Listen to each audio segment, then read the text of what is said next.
Hello and welcome to Access, Rutland County's community news magazine, brought to you by your local healthcare provider, the Rutland Regional Medical Center. I'm your host, Amanda Wheeler, coming to you today from the gardens just outside the hospital. Running the oldest 10K in New England is a tradition for many.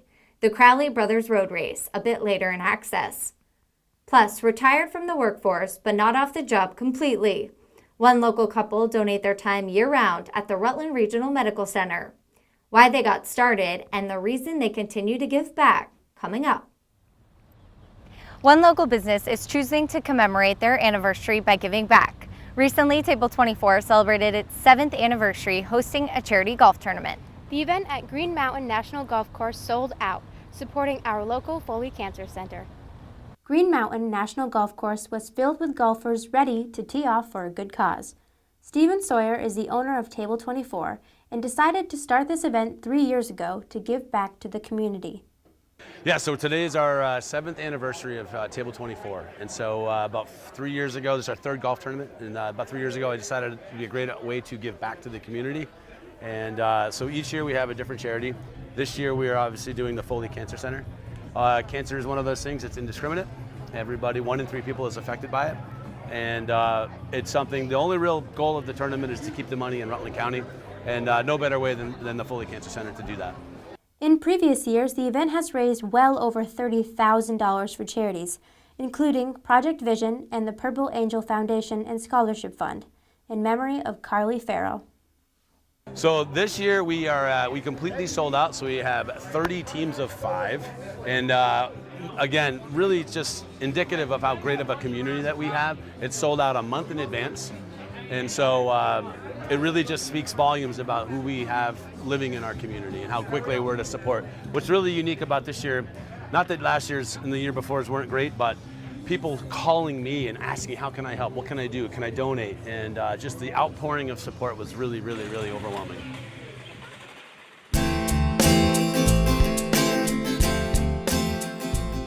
Rutland County Roundup is brought to you by Castleton, a proud partner of TEG TV in the Rutland region.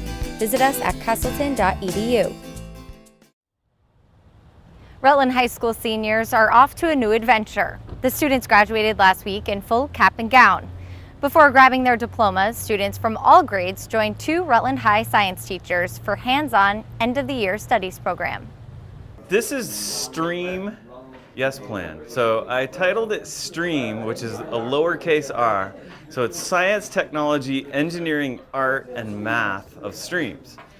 And it always has amazed me how little basic knowledge, and especially scientific knowledge, most people have of what's really going on in a stream. It's not just running water. I mean, that's where most of our insects come from. That's where our reptiles and amphibians spend part of their life cycle. And there's a lot going on there. And also just from the water quality side of it and pollution side of it and migratory birds. The students spent time during the program visiting the Dwight D. Eisenhower Federal Fish Hatchery in North Chittenden, tested water quality and stream flow in Otter Creek, and deciphered different aquatic insects under a microscope.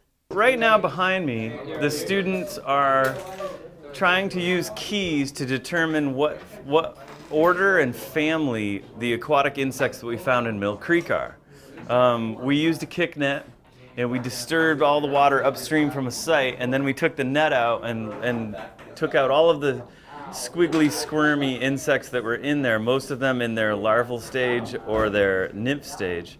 The aquatic insects gathered are cataloged so future students can use them in class without having to get in the water. To give an all-encompassing understanding of what's going on in streams and waterways. It's not just about water quality. There's a reason we care about water quality. There's these bigger species that we have more of a connection with, that, you know, our government spends a lot of money to hatch and release into these streams, and you want them to stay healthy, you want the water to be fishable. And also the biology side of it. It was interesting for them, I think, to see where these fish start their life, that they're out catching all summer, and that we're talking about being part of the food chain of the insects that they're looking at now. In addition to categorizing insects, students measured stream flow, collecting data that will be used for years to come.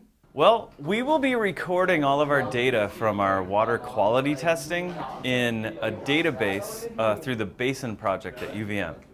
And also another database that we started here with a group of other teachers from Mill River and Moosomaloo at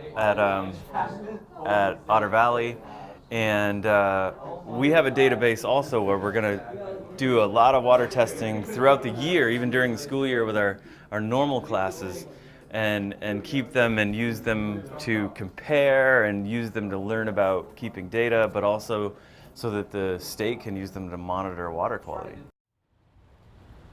The high school students aren't the only area kids getting their hands dirty at the end of the year programs. Students from the middle school have spent the past week and a half working hard to give back.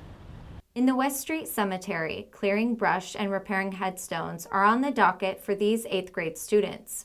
Well, we are working together to create a better cemetery because it's been vandalized or there's too much brush and groundhogs. We take the brush and we remove it. We fix stones because some fall over, some snap in half, and we use epoxy to fix the snapped in half stones. And the groundhogs, we kind of just fill the holes. The students here are part of a program called Old New England ESP. It's designed to teach them about the history of our area, including Revolutionary War veterans, and the role they played in making Rutland what it is today. It makes me feel happy inside because it's like people are taking advantage of people that are probably, because there's a lot of Revolutionary War people here. So it's like, why would you damage the cemetery? So we're trying to help give back to the people that are represented here. Those interested in buying an electric car will soon have a vast infrastructure of car charging stations around the state to boost their energy-efficient rides. Green Mountain Power and NRG unveiled a new charging station in downtown Rutland last week, with Mayor Chris Lors showing off his electric car and how easy it is to charge. The downtown Rutland location on the corner of Cottage and West Streets is just one of 12 NRG is planning to install.